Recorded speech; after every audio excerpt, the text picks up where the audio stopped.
দর্শক, নবীকে কিভাবে সালাম দেবেন এটা আমরা অনেকেই জানি না। আপনাকে আজকে স্মরণ করাবো নবীজিকে সালাম দেওয়ার নিয়ম কি, বাক্য কি এবং কতবার সালাম দিতে হয়, কোন সময় সালাম দিতে হয়। দর্শক, আপনার কাছে আপনার বাবা সালাম পেলো, মা সালাম পেলো, নেতা সালাম পেলো, হয়তো নবীজি সালাম পেলো না। এই দুঃখ আপনি কাকে বলবেন, এই দুঃখ আপনি কেমনে ঘোচাবেন? এটা আপনার জন্য চরম লজ্জা, হতাশা, পেরেশানি এবং খুবই একটা মারাত্মক ব্যাধির নাম। তাই আপনাকে আমি জানাচ্ছি কিভাবে সালাম দিবেন। আসসালাতু ওয়াসসালামু আলাইকা ইয়া রাসূলুল্লাহ, আসসালাতু ওয়াসসালামু আলাইকা ইয়া হাবিবাল্লাহ।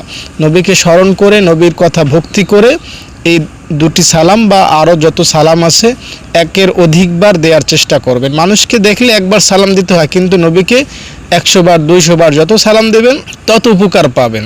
নবীজিকে কমপক্ষে প্রতিদিন একবার হলেও সালাম দেওয়ার চেষ্টা করবেন। আপনি নবীকে সালাম দেওয়া ছাড়া কোনো দিন যাতে পার না করেন এই দিকে খেয়াল রাখবেন, কারণ নবীজি আপনাকে পরকালে মনে রাখবেন।